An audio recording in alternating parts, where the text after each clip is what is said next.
चलिए तो आज लिखिए सब कोई न्यूट्रॉन के नहीं, नोट पहले को लिखिए।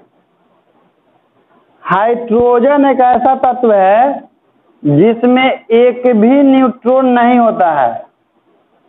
हाइड्रोजन एक ऐसा तत्व है जिसमें एक भी न्यूट्रॉन नहीं होता है, जिसमें एक भी न्यूट्रॉन नहीं होता है, एक भी न्यूट्रॉन नहीं होता है। इसमें केवल एक इलेक्ट्रॉन और एक प्रोटॉन होता है। इसमें केवल एक इलेक्ट्रॉन और एक प्रोटॉन होता है।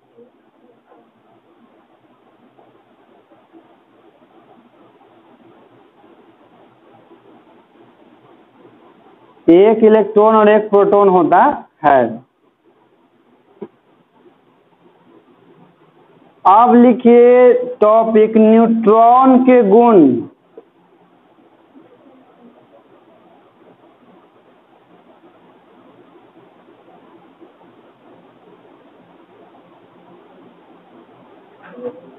न्यूट्रॉन के गुण देखिए, न्यूट्रॉन जो है, जब न्यूट्रॉन की खोज हुआ था तो न्यूट्रॉन के गुणों का अध्ययन करने के लिए क्या किया गया, इसको धन प्लेट और ऋण प्लेट के बीच में से गुजारा गया। आप किसी को भी ऊपर नीचे बना सकते हैं। तो जब न्यूट्रॉन को यहाँ से गुजारा गया तो देखा गया कि ना तो ये इधर जाता है और ना ही इस सीधे जाता है, यानी कि एक केनहू ध्यान विचलित नहीं होता है। एनहू है, एनहू है, लेकिन ये अपन सीधे जाता है। तो समझ गया था कि तीसरा प्रकार क्या है, ये केनहू नहीं जाता है, ये विचलित होकेला प्राणी नहीं है, अपन सीधा लक्ष्य धैले रहेगा। जैसे हम लोग तो उन्हें उम्र के अनुसार विचलित भी हो जाते हैं ना, हम अपने होंगे, हम न्यूट्रल हो गए, भले आप लोग विचलित होकिएगा, उम्र है अभी होके के। एक नंबर लिखिए, न्यूट्रॉन एक आवेशहीन कण है। न्यूट्रॉन एक आवेशहीन कण है।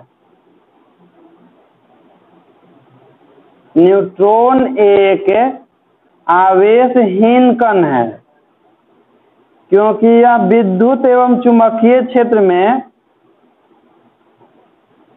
क्योंकि यह विद्युत एवं चुंबकीय क्षेत्र में अपने मूल पथ से विचलित नहीं होता है। अपने मूल पथ से विचलित नहीं होता है। अपने मूल पथ से विचलित नहीं होता है, नहीं होता है। अतः न्यूट्रॉन विद्युत उदासीन कण है। अतः न्यूट्रॉन विद्युत उदासीन कण है। न्यूट्रॉन विद्युत उदासीन कण है। दोनों डायग्राम बना लीजिएगा।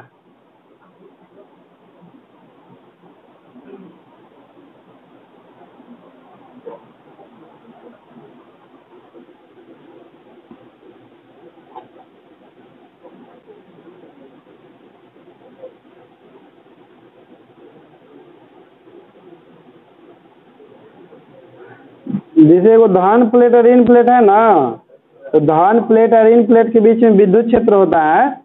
अब विद्युत क्षेत्र आवेशित कणों को आकर्षित या प्रतिकर्षित करने का काम करती है। विद्युत क्षेत्र में यदि कोई धनावेशित कण जाएगा ना तो प्रतिकर्षित होकर के ऋण प्लेट की ओर चला जाता है, और यदि ऋणावेशित कण जाएगा तो आकर्षित होकर के धन प्लेट की ओर चला जाता है।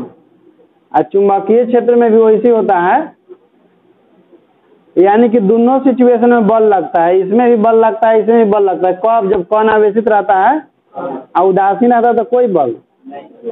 ठीक, देखिए वो और बात बताते हैं आपको। जैसे 10वां क्लास में पढ़े होंगे, वो ऊर्जा के स्रोत चैप्टर है, उसमें न्यूट्रॉन का प्रयोग किया जाता है यूरेनियम के नाभिक पर बमबारी कराने के लिए, यानी कि यूरेनियम के नाभिक को तोड़ने इसलिए किया जाता है न्यूट्रॉन का, क्योंकि देखिए हम लोग जानते हैं कि नाभिक में होता है प्रोटॉन, नाभिक में प्रोटॉन होता है, कक्षाओं में इलेक्ट्रॉन होता है।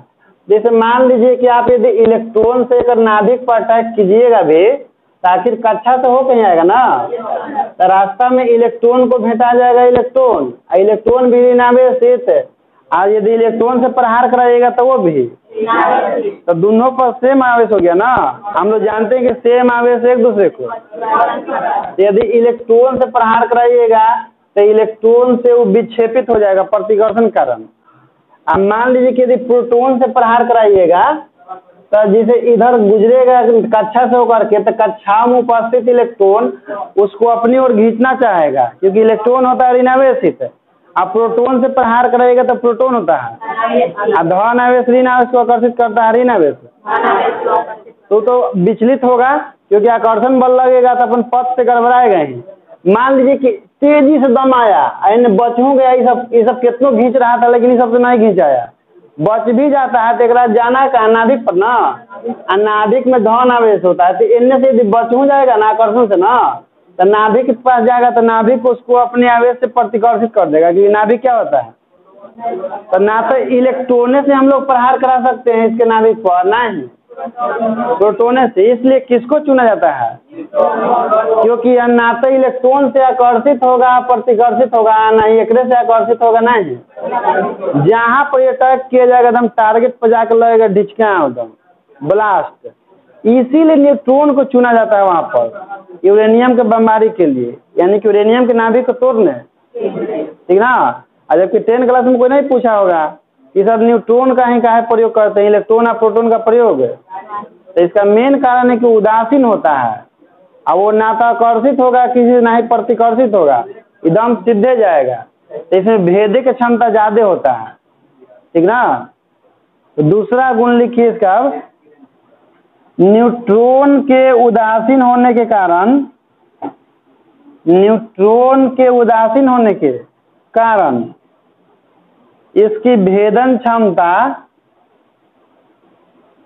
न्यूट्रॉन के उदासीन होने के कारण इसकी भेदन क्षमता, इसकी भेदन क्षमता इलेक्ट्रॉन एवं प्रोटॉन से बहुत अधिक होती है, इलेक्ट्रॉन एवं प्रोटॉन से बहुत अधिक होती है, बहुत अधिक होती है।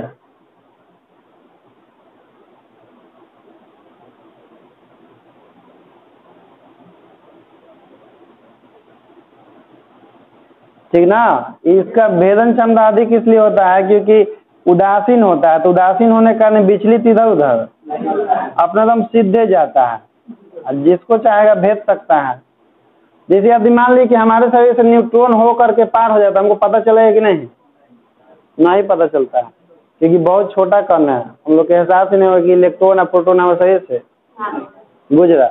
लेकिन यदि बहुत सारा गुजरेगा ना तो उसकी गतिज ऊर्जा थोड़ा जाएगा तो अंदर में स्लो होता है, तो उसकी गतिज ऊर्जा से हम लोग को एहसास होगा कि हाँ अंदर में कुछ हो रहा है, हाँ महसूस होगा, लेकिन दिखाई नहीं देगा।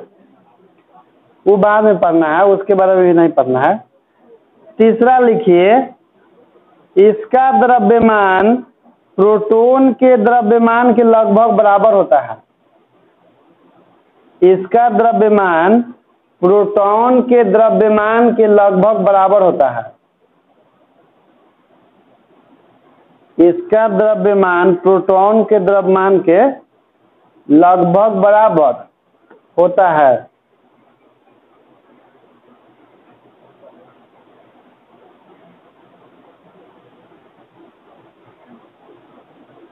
हो गया। अब लिखिए न्यूट्रॉन का विवरण, न्यूट्रॉन का विवरण। चलिए पहला नंबर लिखिएगा आवेश। तो बताइए न्यूट्रॉन का आवेश कितना होता है, 0 होता है। अच्छा एक और शून्य काहे माना, सब पता है आपको, उदासीन है नहीं। जैसे देखिए पहले इलेक्ट्रॉन का खोज किया, उसके गुणों का अध्ययन किया गया, फिर प्रोटॉन का खोज हुआ तो उसके गुणों का अध्ययन किया गया। अब देखा से कि दोनों में से कोई गुण नहीं है, तो दोनों में से कोई गुण नहीं है ना। जैसे गुण है तो उस गुण का कुछ ना कुछ वैल्यू होगा ना।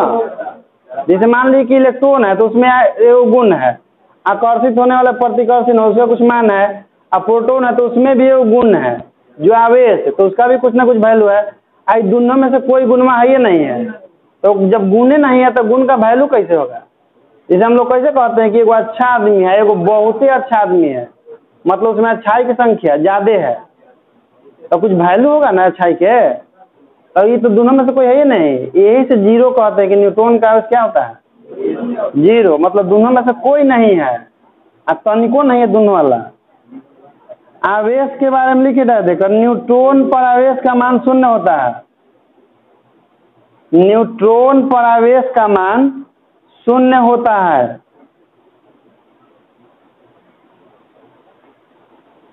न्यूट्रॉन पर आवेश का मान शून्य होता है।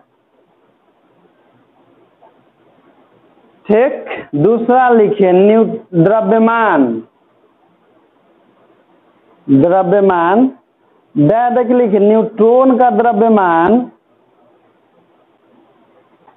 न्यूट्रॉन का द्रव्यमान लगभग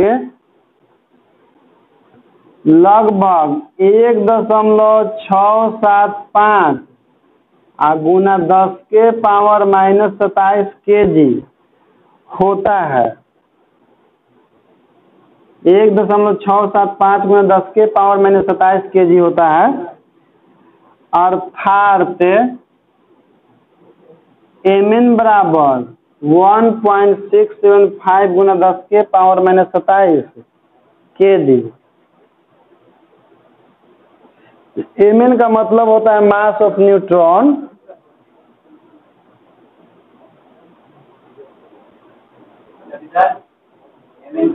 मास ऑफ न्यूट्रॉन हो गया ना। अगला लिखिए विशिष्ट आवेश। विशिष्ट आवेश है, देखिए विशिष्ट आवेश की परिभाषा क्या होता है कि किसी आवेशित कण का आवेश और उसके द्रव्यमान के अनुपात को विशिष्ट आवेश। तो न्यूट्रॉन का आवेश कितना है, 0। इसका द्रव्यमान लेकिन है 1.675 गुना 10 के पावर -27। तो कितना आएगा बताइए तो विशिष्ट आवेश के बारे में लिख लीजिए कि न्यूट्रॉन का विशिष्ट आवेश का मान शून्य होता है।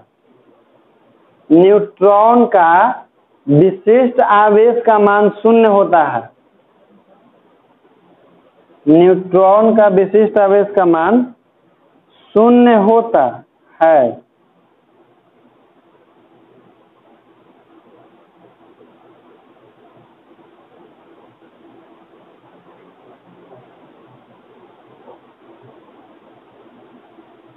हो गया।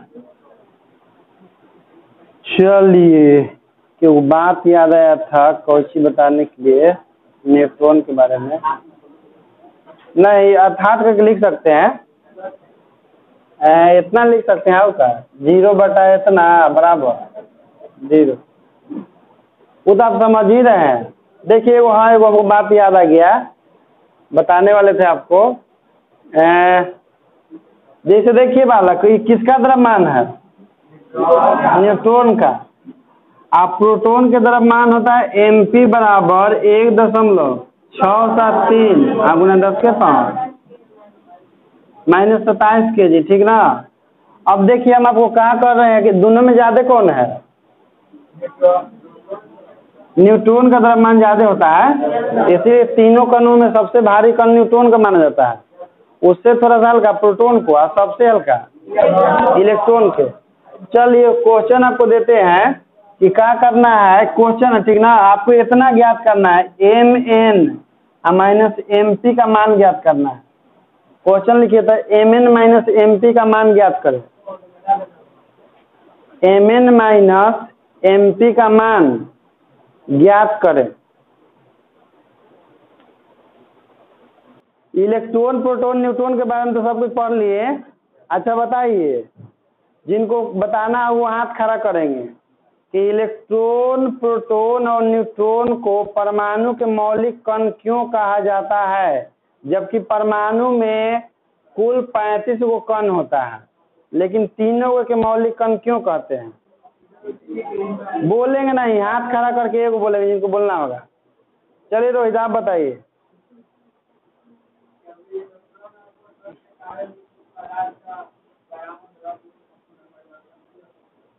आप बताइए, उत्तर ठीक बताएं अपने हिसाब से।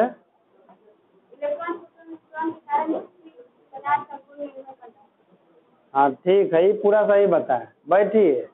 इलेक्ट्रॉन, प्रोटॉन और न्यूट्रॉन के कारण ही किसी पदार्थ का गुण निर्भर, क्योंकि इलेक्ट्रॉन, प्रोटॉन, न्यूट्रॉन के कमी या वृद्धि के कारण किसी पदार्थ के गुणों में परिवर्तन हो जाता है बहुत ज्यादा, इसीलिए यही तीनों के मौलिक कण। आओ कोई की कमी या बेसी होता है तो खास गुण में अंतर नहीं पड़ता है, लेकिन ये तीनों की कमी या वृद्धि से बहुत गुण में अंतर आ जाता है। अब देखिए हम लोग को पढ़ना है परमाणु मॉडल के बारे में, कि परमाणु के बारे में कैसे कैसे मॉडल प्रस्तुत किया जाए। सबसे पहले है जे थॉमसन।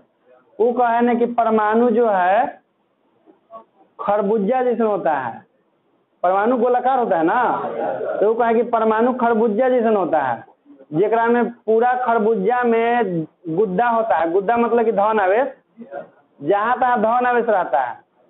और जैसे बीज होता है ना खरबूजा में, जहाँ तहाँ धसल ना, उसी तरह से परमाणु में जहाँ तहाँ इलेक्ट्रॉन धसल होता है, ठीक उसी तरह से जैसे कि तरबूज में बिया धसा होता है। लेकिन आगे चल के इनका मॉडल जो है फेल कर जाता है। आगे चल के रदरफोर्ड आते हैं, तो रदरफोर्ड क्या करते हैं कि वो सोना के पत्थर पर अल्फा किरण से प्रहार कराते हैं, तो उनको कुछ दिखाई देता है कि अधिकांश अल्फा किरण पार कर जाता है, तो कुछ अपने पथ से विचलित हो जाता है, तो कुछ 1000 में से 1 गो अपने ही पथ पर जैसे जाता है, फिर मुड़ के ऐसे। फिर उसके बाद अलग अलग साइंटिस्ट आए, परमाणु के बारे में अलग अलग मॉडल। सबसे लास्ट में आया एक कर इसका क्या बोलते हैं, अल्बर्ट आइंस्टीन का। वो परमाणु की व्याख्या बहुत अच्छा से किए हैं, उन्हीं का भी स्थायी चल रहा है। तो चलिए बारी बारी से सब पढ़ते हैं, यहाँ से बहुत मजा आने वाला है। सबसे पहले लिखिए थॉमसन का परमाणु मॉडल। थॉमसन का परमाणु मॉडल।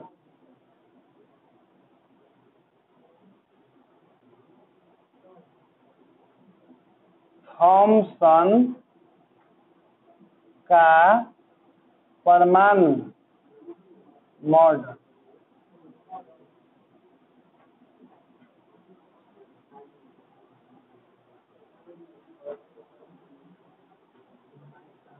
परमाणु अच्छा ठोस गोला होता है कि लचीला गोला होता है? ठोस को देखिए वो वर्ड होता है, इसको हम लोग कहते हैं दृढ़, जिसको अंग्रेजी में कहते हैं रिग, ठीक ना। तो दृढ़ का मतलब ठोस होता है, और ठोस में भी कैसे ठोस, तो माना कठोर ठोस को ही क्या बोलते हैं, दृढ़ बोलते हैं। चलो लिखिए जे थॉमसन के अनुसार, जे थॉमसन के अनुसार परमाणु एक तरबूज की तरह होती है। परमाणु एक तरबूज की तरह होती है।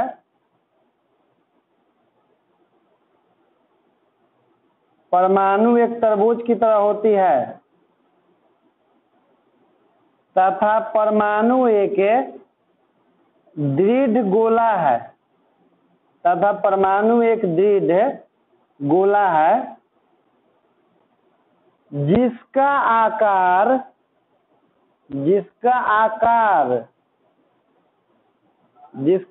लगभग 10 के पावर -10 मीटर होता है।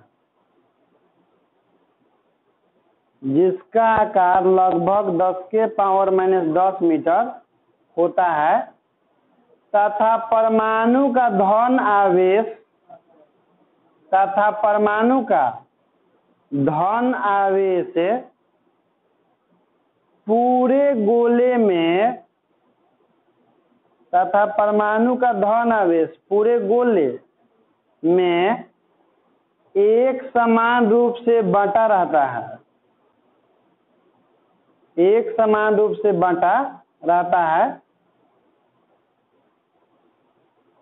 जबकि ऋण आवेशित इलेक्ट्रॉन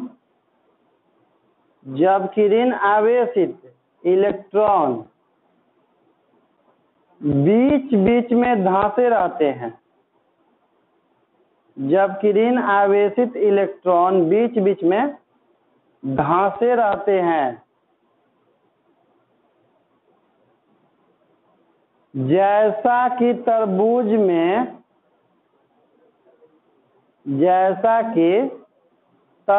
में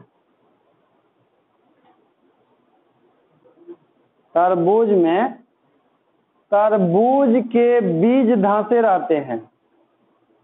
तरबूज के बीज धंसे रहते हैं।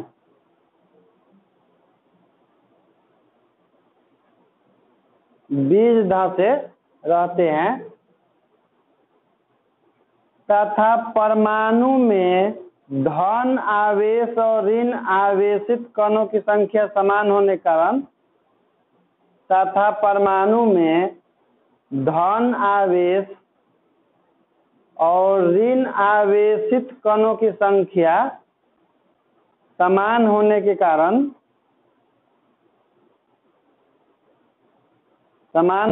कारण परमाणु उदासीन होता है।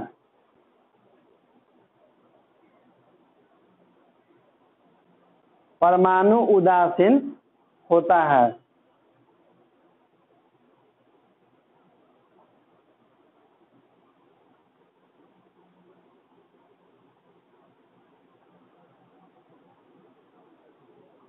परमाणु उदासीन होता है। देखिए इनका क्या मानना था कि परमाणु जो एक दीर्घ गोला है, तरबूज की तरह होता है, उसमें धन आवेश परमाणु में विभिन्न भागों में बांटा हुआ रहता है और ऋण आवेश जो है परमाणु के अंदर में धंसा हुआ रहता है जहाँ तहाँ। ठीक उसी के जैसा जैसे कि तरबूज में वो गुद्दा में बिया धंसा रहता है। लेकिन ये भी बताएं कि जितना धन आवेश होता है उतना ही, तो दोनों के योगफल का मान कितना आएगा? 0। और जिसका 0 आता है आवेश उसको हम लोग क्या बोलते हैं? उदासीन कहते हैं। तो परमाणु के चित्र बना लीजिए इस तरह से गोल।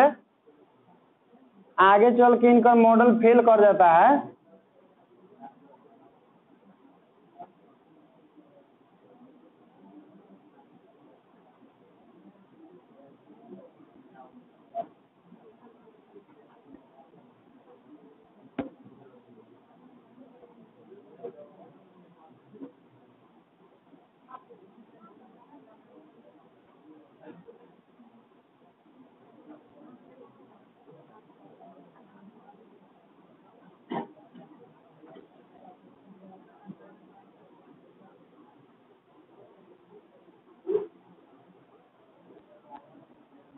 ये हो गया परमाणु, जिसको हम लोग अंग्रेजी में कहते हैं एटम।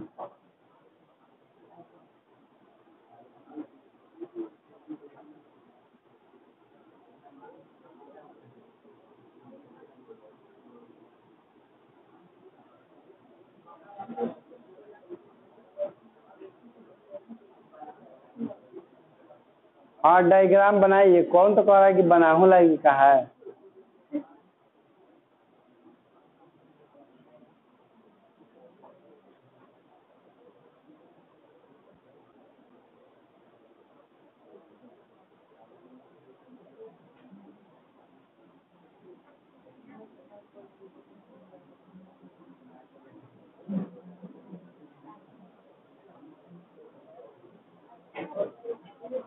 ट्वेल्थ क्लास में कह रहा था कि नए चित्र बना दिए, तो कह रहा था कि बनाना है।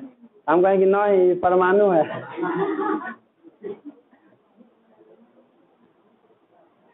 अब देखो जैसे कोई भी मॉडल प्रस्तुत किया जाता है ना, तो उस मॉडल के द्वारा कुछ बात की व्याख्या किया जाता है कि मॉडल कहाँ तक सक्सेसफुल है या कहाँ पर ही जाकर के फेल हो जाएगा। जैसे कोई भी हम लोग नियम बनाते हैं तो कोई नियम सब जगह लागू होता है, कहीं ना कहीं जाकर फेल। तो इसी परमाणु के बारे में मॉडल प्रस्तुत किए थे। मॉडल कहाँ तक सीमित है, अब वो हम लोग पढ़ना है। फिर ये पढ़ना है कि कहाँ पर ही फेल कर जाता है, यानी कि पेपर मॉडल कहाँ पर ही काम। तो अगला टॉपिक लिखिए थॉमसन का परमाणु मॉडल निम्नलिखित नियमों की व्याख्या करता है। थॉमसन का परमाणु मॉडल निम्नलिखित नियमों की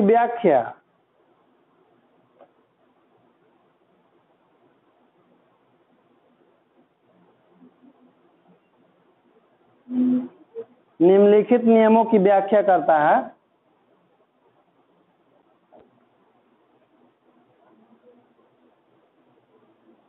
देखिए, अभी लिखिएगा नहीं, पहले समझ लीजिएगा कि कौन कौन नियम की व्याख्या करता है।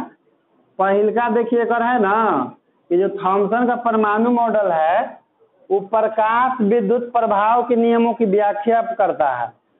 तो आप जानने की इच्छा होगी आखिर प्रकाश विद्युत प्रभाव क्या होता है। ठीक, तो हम थॉमसन का कहना था कि परमाणु में धन आवेश भी होता है, ऋण आवेश होता है, समान मात्रा में होता है। इलेक्ट्रॉन जो ऋण आवेश जो धंसा हुआ होता है, तो इनके द्वारा प्रकाश विद्युत प्रभाव के नियमों की व्याख्या किया जाता है। तो आखिर जानना चाहिए कि प्रकाश विद्युत प्रभाव होता क्या है। प्रकाश विद्युत प्रभाव को अंग्रेजी में हम लोग कहते हैं photo electric effect. Photo electric effect. देखिए होता क्या है, जैसे मान लीजिए कि कोई धातु है।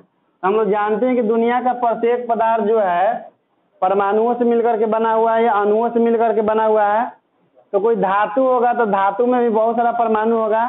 अब परमाणु के अंदर में इलेक्ट्रॉन और तो जब किसी धातु के सतह पर प्रकाश पड़ता है ना, जब किसी धातु के सतह प्रकाश पड़ता है तो धातु के सतह तो परमाणुओं से बना हुआ है। यानी कि कह सकते हैं कि जब परमाणु पर प्रकाश पड़ता है तो प्रकाश के पास कुछ ना कुछ ऊर्जा होता है।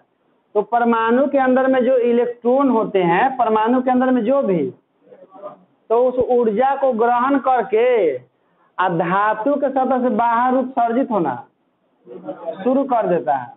तो जब किसी धातु के सतह पर प्रकाश पड़ता है और इलेक्ट्रॉन धातु के सतह के अंदर रहता है या धातु के सतह पर रहता है, तो वह प्रकाश ऊर्जा ग्रहण करके धातु की सतह से बुलबुल निकलना बाहर निकलना शुरू करता है, यानी कि उत्सर्जित होना शुरू हो जाता है।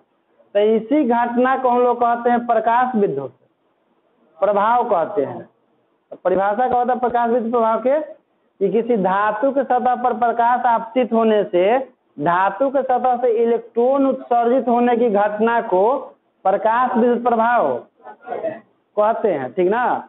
जैसे ऐसे समझ लो कि प्रकाश जो है आया किसी पर पड़ा और से इलेक्ट्रॉन निकलना। जैसे हम लोग कोई के घर पर ढेला चला देते हैं तो इसलिए वो घर से बाहर निकल रहे कौन है रे।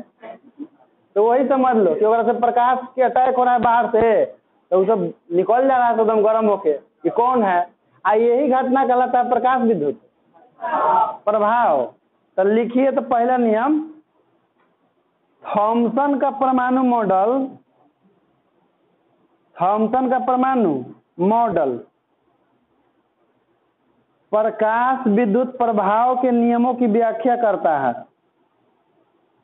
थॉमसन का परमाणु मॉडल प्रकाश विद्युत प्रभाव के नियमों की व्याख्या करता है।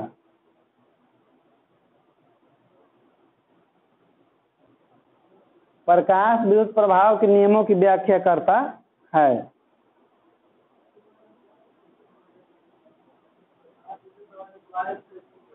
आगे पढ़ना है प्रकाश विद्युत प्रभाव के बारे में, इसी में इसलिए नहीं लिखा रहे, खाली समझा दिए हैं ताकि हम आपसे आगे पूछ सके कि प्रकाश विद्युत प्रभाव की होता क्या है। चलिए दूसरा लिखिए कर, यह गैसों के गतिज सिद्धांत की व्याख्या करता है। यह गैसों के गतिज सिद्धांत की व्याख्या करता है।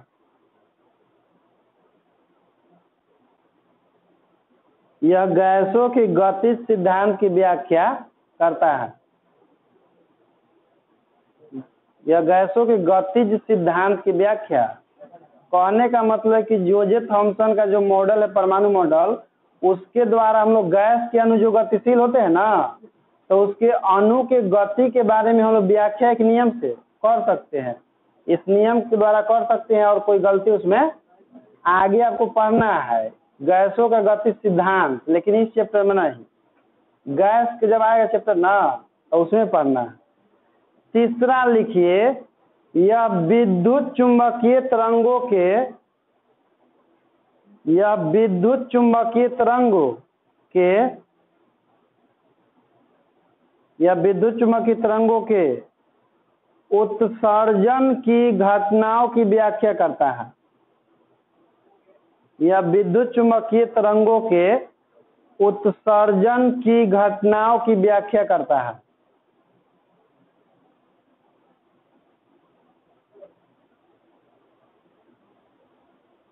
उत्सर्जन की घटनाओं की व्याख्या करता है। अब कहिए कि सर विद्युत चुंबकीय तरंग क्या होता है? तो देखिए, जब कोई आवेशित कण गतिशील होता है ना, जैसे देखिए 3 बात होता है। जैसे मान लीजिए कि जब कोई आवेशित कण स्थिर रहता है, तो स्थिर रहता है तो वह केवल विद्युत क्षेत्र उत्पन्न करता है, ठीक ना। जब कोई आवेशित कण स्थिर रहेगा तो विद्युत क्षेत्र उत्पन्न करता है। लेकिन जब कोई आवेशित कण एक समान वेग से गतिशील हो, मतलब ओकर वेग ना बढ़ रहा हो ना घट रहा हो, तो वह उत्पन्न करता है विद्युत क्षेत्र और चुंबकीय क्षेत्र। विद्युत वाला गुण भी उसमें होगा, तब 2 को उत्पन्न करता है, एगो विद्युत क्षेत्र, एगो कब जब एक समान वेग से गतिशील होगा। कहने का मतलब कि इलेक्ट्रॉन गतिशील है लेकिन वो कर वेग में बढ़ रहा है नहीं। लेकिन जब कोई आवेशित कण त्वरित वेग से गतिशील होता है, त्वरित वेग का मतलब कि उसका वेग समय के साथ बढ़ रहा हो या उसका वेग समय के साथ, तो उसको त्वरित वेग कहते हैं। जैसे अभी निकला, थोड़ा सा स्पीड है, बाद में आओ स्पीड पकड़ लिया, तो उस समय उत्पन्न करता है विद्युत चुंबकीय तरंग। कहने का मतलब कि विद्युत क्षेत्र और चुंबकीय क्षेत्र दोनों कंबाइन हो जाता है, और कंबाइन होकर के एक नया प्रकार के तरंग उत्पन्न करता है जो विद्युत क्षेत्र और चुंबकीय क्षेत्र दोनों से भिन्न होता है। हालांकि वही दोनों से बनन होता है, लेकिन फिर भी दोनों से ओकर गुण, तो उसी तरंग को कहते हैं विद्युत चुंबकीय। तो देखिए काहे नहीं होगा, क्योंकि धातु के सतह पर जब प्रकाश पड़ता है तो अंदर से इलेक्ट्रॉन निकलता है, तो जब सतह पर निकलता है तो उसके पास चूंकि बहुत ऊर्जा ग्रहण कर रहता है तो निकलता है, तो उस समय ओकर वेग बहुत ज्यादा होता है। लेकिन जैसे जैसे आगे निकल के जाता है ओकर वेग धीरे धीरे, और जब भी किसी आवेशित कण का वेग धीरे धीरे घटता है धीरे धीरे, तो उससे विद्युत चुंबकीय तरंग।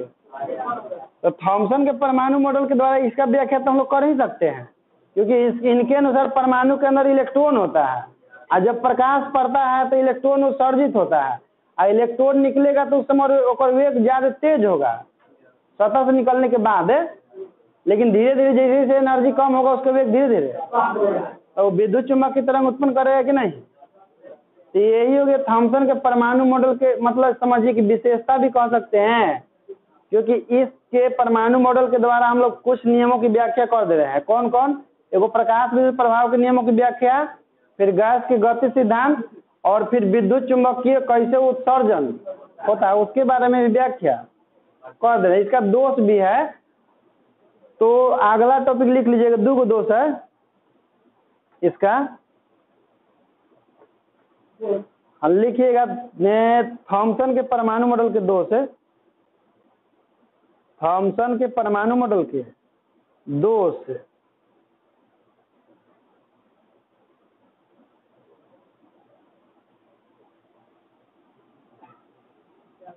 लिखिए पहला नंबर, थॉमसन का परमाणु मॉडल,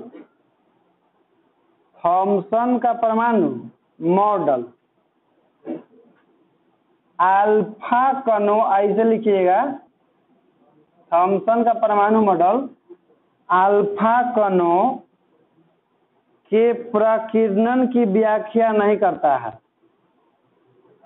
थॉमसन का परमाणु मॉडल अल्फा कणों के प्रकीर्णन की व्याख्या नहीं करता है, व्याख्या नहीं करता है। और दूसरा नंबर हो गया कि थॉमसन का परमाणु मॉडल, थॉमसन का परमाणु मॉडल तत्वों के, थॉमसन का परमाणु मॉडल तत्वों के उत्सर्जन स्पेक्ट्रम की व्याख्या नहीं करता है। उत्सर्जन स्पेक्ट्रम की व्याख्या नहीं करता है।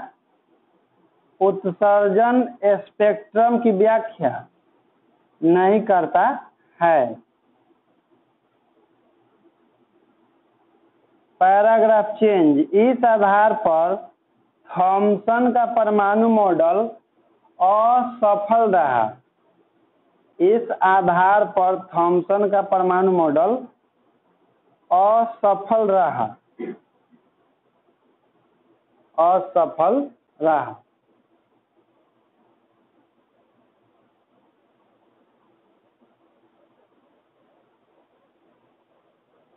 अब मन में इच्छा जागृत हो रहा होगा कि अल्फा कण प्रकीर्णन का होता है, आई उत्सर्जन स्पेक्ट्रम का होता है। तो अगला दिन आपको पढ़ाएंगे अल्फा किरण प्रकीर्णन के बारे में, क्योंकि अल्फा किरण प्रकीर्णन वाला जो प्रयोग है ना वो रदरफोर्ड किए थे।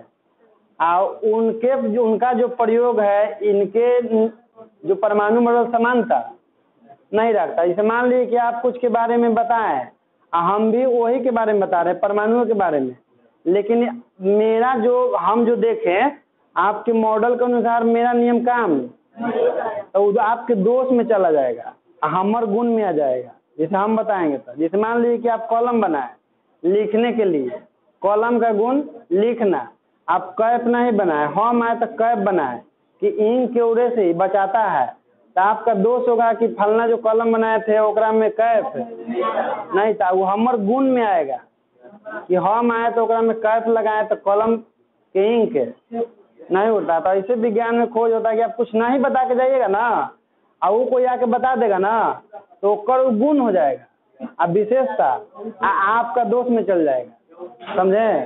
तो मतलब हम कहें ना कि अल्फा किरण प्रयोग नहीं सफल हुआ इनका, और फिर उत्सर्जन फिर स्पेक्ट्रम की व्याख्या, तो समझ लीजिए कि दोनों दूसरा कोई कैले होगा इनका छोड़ करके, तब जाके इनका दोष में गया है।